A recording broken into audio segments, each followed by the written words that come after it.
Meron akong biniling mga corn. So, itong corn na ito, guys, ay galing siya sa mismong farmer. So, alam nyo ba yung kilo ng corn ngayon? Nasa 20 rupees kada isang kilo. So, nabigla lang ako kasi nangihingi sila, parang meron talagang specific na halaga na hinihingi nila sa biyanan ko. And alam nyo ba kung magkano? Hulaan nyo. Sige, hulaan nyo lang saglit. Lagpas 1,000,000. Opo, tama kayo nang narinig, lagpas 1,000,000. Guys, so ayan naglalagay siya ng insecticides. Walang masyadong problema dito sa bahay namin dahil meron kami lahat ng mga gamit pang farming.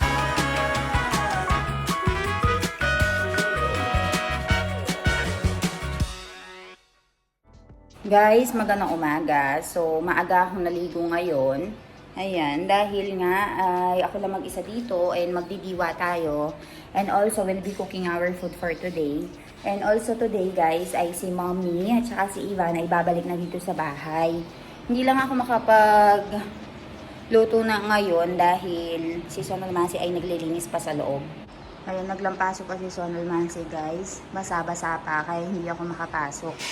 And dito, nag-aano sila ngayon, nag-water sila ng plants. Hindi ko lang maipakita yung binan ko kasi nakasando. Ito, papalinis ko yan. Ang dumi, oh. Papaayos natin yan.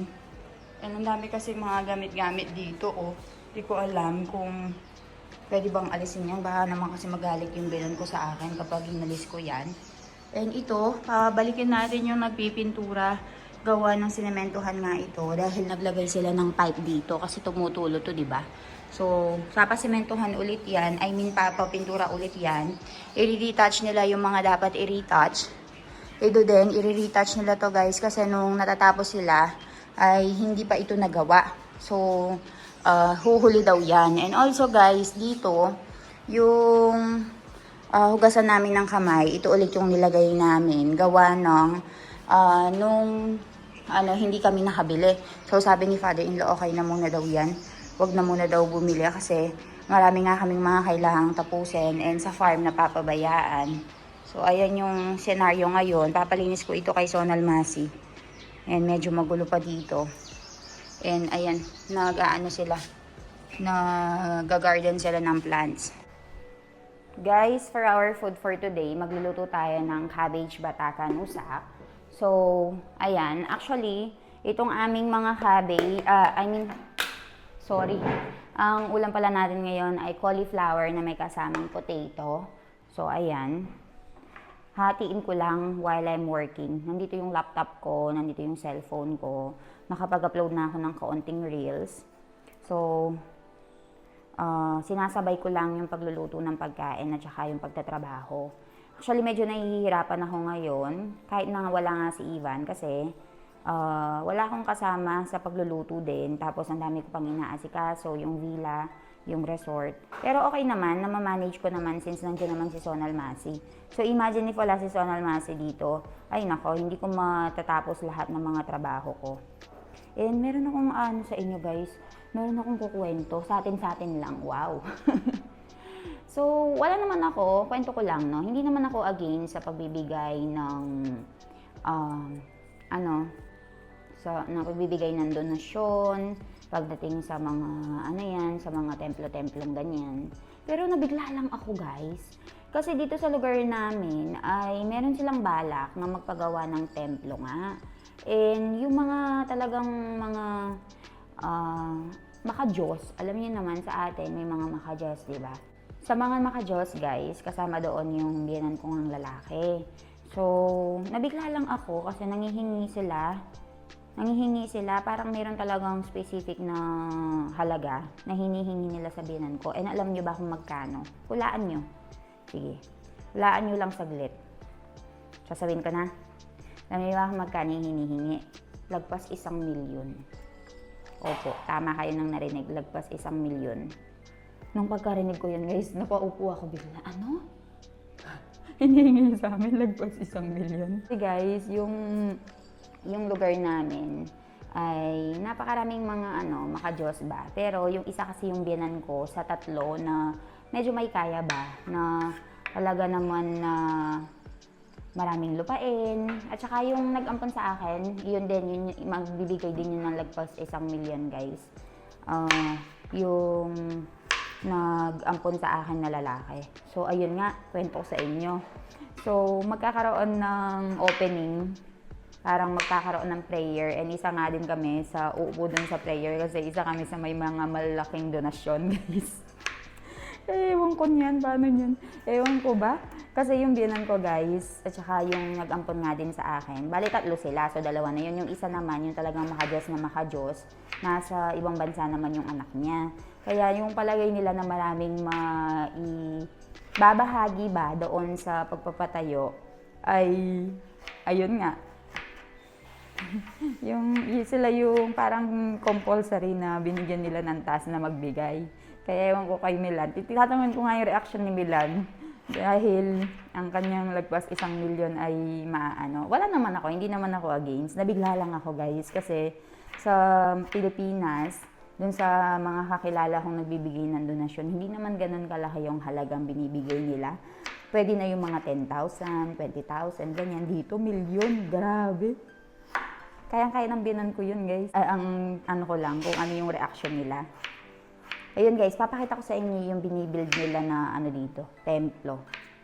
Pakita ko para magkaroon kayo ng idea. Ewan ko ba, dito sa lugar namin, pagkaliit-liit ng village namin, guys, yung templo namin dito nasa 7 na. Iba-ibang sangay. Iba-ibang sangay yung templo namin.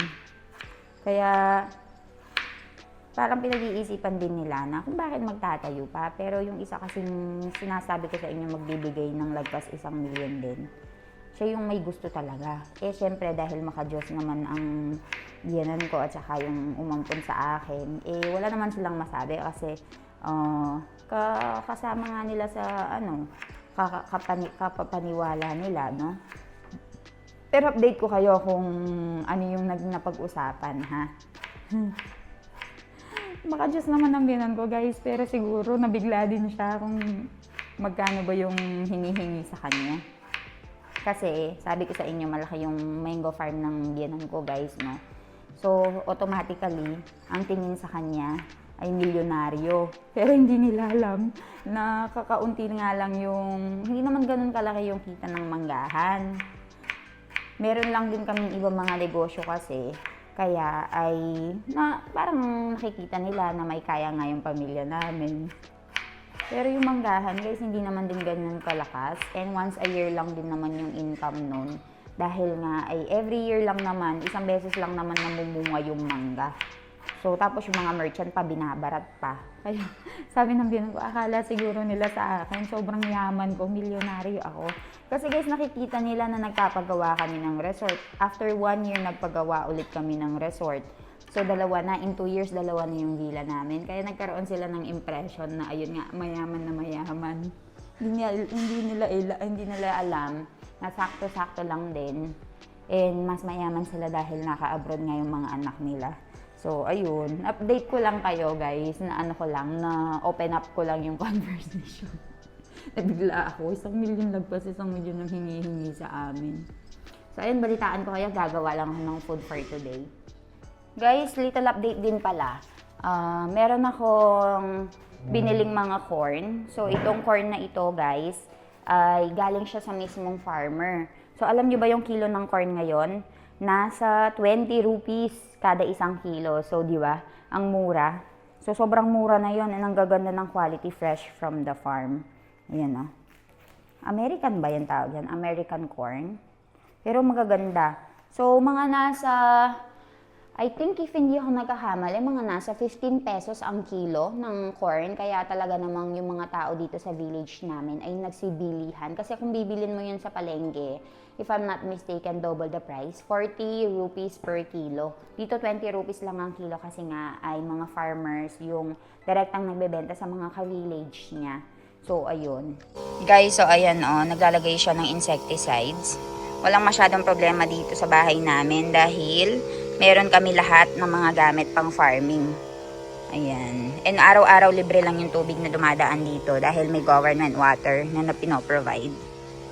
Ang dami ko nang kailangang trabahuhin pa, guys. Gina-update ko lang kayo everyday kasi kung hindi ko pa kayo i-update, hindi na ako magkakaroon ng time pa So, ayan, magluluto na ako ng pagkain. 9:30 na, hindi ko pa naumpisahan. So, balitaan ko kayo.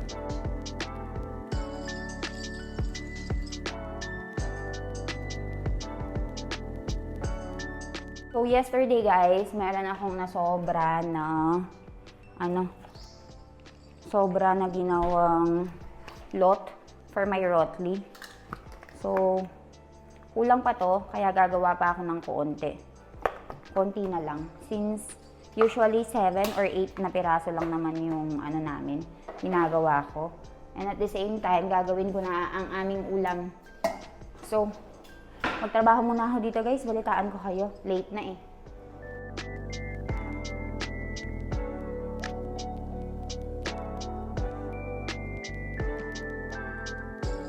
Ito na tayo ng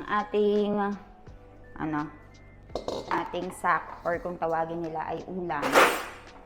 Ang init-init ngayon guys, hindi ko na natitiis na hindi magponi. Nakalugay, hindi na kaya. Sobrang init.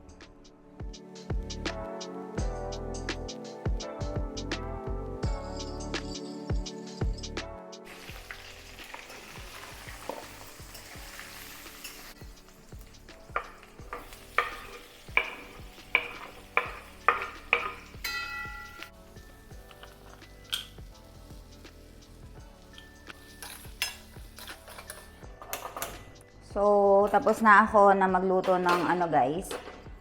Tapos na ako magluto ng curry, tapos na rin yung kanin, tapos na rin yung dal natin. So, ang gagawin ko ngayon ay magluluto na naman ako ng ating rotli. So, malapit na tong matapos. And then, maghuhugas na lang din ako ng plato. Tapos, ready na. Tapos na po ang ating trabaho. Tapos, mag-e-edit na ako. So, medyo mahirap ngayon dahil wala tayong cook. At the same time ay wala si mommy, so akin lahat yung trabaho. Pero okay lang yan, we can manage. Kaya natin yan. Para saan pa ba? At Pilipino tayo, di ba? Kaya. Easy lang yan. Kailangan sa sacrifice nga lang yung pag-i-edit natin at saka yung konting trabaho. Pero napagsasabay naman natin kahit pa paano. Less posting lang tayo. So, ito yung dal, guys.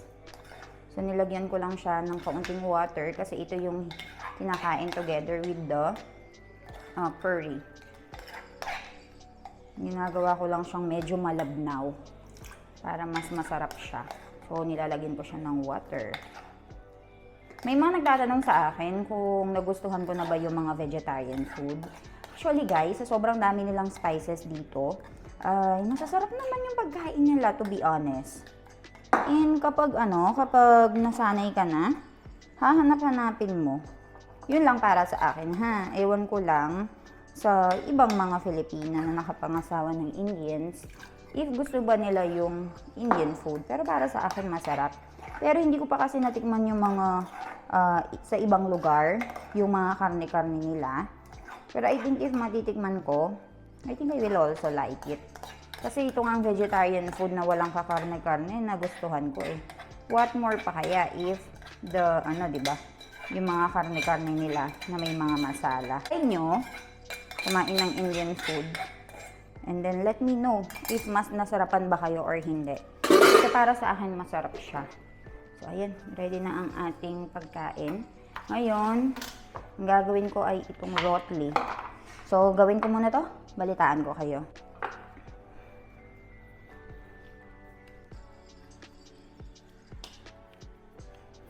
Pinaka-hate kong ginagawa itong rotli, guys. Napaka-maproseso. Napakatagal gawin. Tapos, hindi ka pa sure kung lolobo o hindi. Pero sabi ni Milan, mas masarap daw yung luto ko kaysa dun sa nagluluto namin. Yung cook namin. Tsaka especially yung curry. Ay naku po, nauubos nila pati yung benan ko. 2, 4, 5, 6, 7, 8. Mas masarap daw yung curry ko pagdating kay mommy. Pero mas masarap yung dal ni mommy kaysa sa akin. Kanya-kanyang specialty, di ba? So, ayun. Sobra ito. Lagay ko muna sa gilid. And if nagkulang ay mamayang gabi ko na lang lulutuin. So, ayan. Guys, luto muna ako ha. Diyan lang muna kayo. Balitaan ko kayo. Guys, sa 12, pupunta ako ng Ahmedabad. Kaya lang, namomroblema ako kasi yung apostle ko kasi hindi siya original siya, pero online ko lang siya kinuha sa PSA. Hindi ko alam kung makakalusot ako and hihingi nila yung PSA original ko. Pag hiningi yung PSA original ko, ay naku po, kailangan kong i-process yun sa Pilipinas. PSA original birth certificate pala ng mother ko. So kapag hiningi yun, kailangan kong i-process yun sa Pilipinas pag uwi ko. Hindi ako makakapag-apply for the OCI. Pero kung sakaling makalusot, interviewin ako, i-approve, mas maganda. So ayun. Let's see. We will try our luck. Sa October 12 na. So, nagre-ready na ako ng mga documentations na mga dadalhin doon. Para tuwing kapag mismong oras na ng pagpunta doon, ready na lahat. And also, kamusta? Sinabihan ako ng aming architect na ano nga daw, magtataas nga daw yung presyo ng mga materialas, kagaya na lamang ng steel, semento, sand. Magtataas nga daw sila.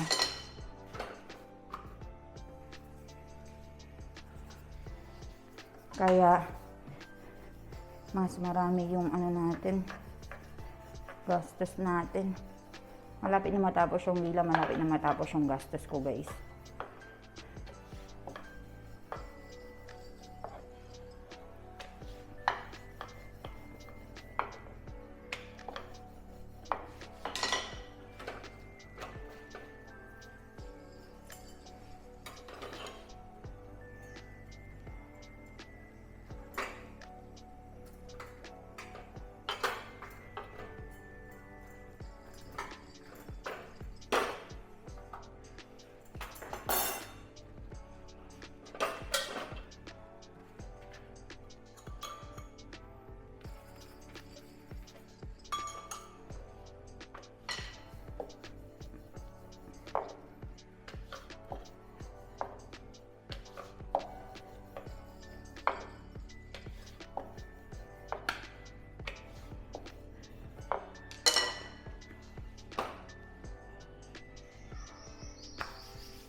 Guys, I am done cooking our food for today. So, we have here cauliflower.